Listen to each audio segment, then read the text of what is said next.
ചരിത്രത്തിന്റെ താളുകളിലേക്ക് ഓടിക്കയറിയ ഒരു 9 വയസ്സുകാരിയുടെ ചിത്രം.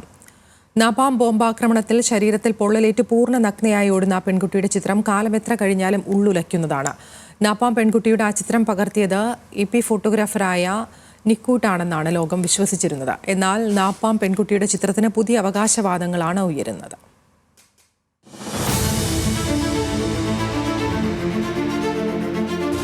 1972 ജൂൺ 8 ഒരു ചിത്രം ലോകത്തിനു മുന്നിൽ ഫ്രെയിം ചെയ്യപ്പെട്ടു. തെക്കേ വിയറ്റ്നാമിലെ നാപാം ബോംബാക്രമണത്തിൽ ശരീരമാകെ പൊള്ളലേറ്റ് പൂർണ്ണ നഗ്നയായി ഓടുന്ന 9 വയസ്സുള്ള കിം ഫുക്കിന്റെ ചിത്രം ആരും മറക്കാനിടയില്ല. നാപാം പെൺകുട്ടിയെന്ന് പിന്നീട് ലോകം അവൾക്കൊരു വിളിപ്പേരുമിട്ടു. അസോസിയേറ്റഡ് പ്രസിന്റെ ഫോട്ടോഗ്രാഫർ നിക്കൂട്ടിന് 1972 പുലിറ്റ്സർ അവാർഡ് നേടിക്കൊടുത്ത ചിത്രം. എന്നാൽ ലോകപ്രസിദ്ധമായ ഈ ചിത്രം പകർത്തിയത് നിക്കൂട്ട് അല്ല എന്നാണ് ഈ വർഷത്തെ സൺഡാൻസ് ഫിലിം ഫെസ്റ്റിവലിൽ പ്രദർശിപ്പിച്ച ദ സ്ട്രിങ്ങർ എന്ന ഡോക്യുമെന്ററി അവകാശപ്പെടുന്നത്. ഫ്രീലാൻസ് ഫോട്ടോഗ്രാഫറായ നോയൻ ടാനെയാണ് ചിത്രത്തിൽ അവകാശവാദം ഉന്നയിക്കുന്നത്.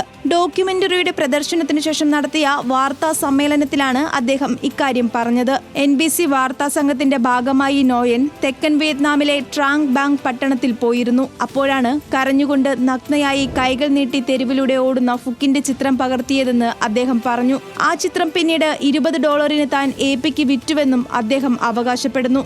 എന്നാൽ AP ഇത് നിഷേധിച്ച് രംഗത്തെത്തുകയും ചെയ്തു. ഫോട്ടോയെക്കുറിച്ചുള്ള എല്ലാ തെളിവുകളും പുതിയ വിവരങ്ങളും പരിശോധിക്കാൻ തയ്യാറാണെന്ന് AP വക്താവ് ലോറൻ ഈസ്റ്റൺ അറിയിച്ചു. വിയറ്റ്നാം യുദ്ധകാലത്ത് AP-യുടെ ഫോട്ടോ എഡിറ്ററായിരുന്ന കാൾ റോബിൻസനാണ് ഡോക്യുമെന്ററിയുടെ പ്രധാന സ്രോതസ്. ഈ ചിത്രമെടുത്തത് AP-യുടെ ജീവനക്കാരനാണെന്ന് അവതരിപ്പിക്കാൻ നിർദ്ദേശമുണ്ടായിരുന്നതായും നിക്കുട്ടിന് ചിത്രത്തിന് അവകാശം നൽകുകയായിരുന്നുവെന്നും 81-കാരനായ റോബിൻസൺ വെളിപ്പെടുത്തി. എന്നാൽ 1978 റോബിൻസണിനെ AP-യിൽ നിന്ന് പുറത്താക്കുകയായിരുന്നു. 2 വർഷത്തെ ഗവേഷണത്തിന് ശേഷമാണ് ഡോക്യുമെന്ററി തയ്യാറാക്കിയിരിക്കുന്നത്. ഫ്രഞ്ച് ഫോറൻസിക് ടീമായ ഇൻഡെക്സിന്റെ പരിശോധനാ ബലവും ഡോക്യുമെന്ററിയിലെ അവകാശവാദത്തിന് തെളിവായി നിരത്തുന്നുണ്ട്. എന്നാൽ വേണ്ടത്ര തെളിവുകളില്ലാതിരുന്നതിനാലാണ് ഇത്രയും വർഷക്കാലവും താനിത് വെളിപ്പെടുത്താതിരുന്നത് എന്ന് നോയൻ ടാനെ പറയുന്നു.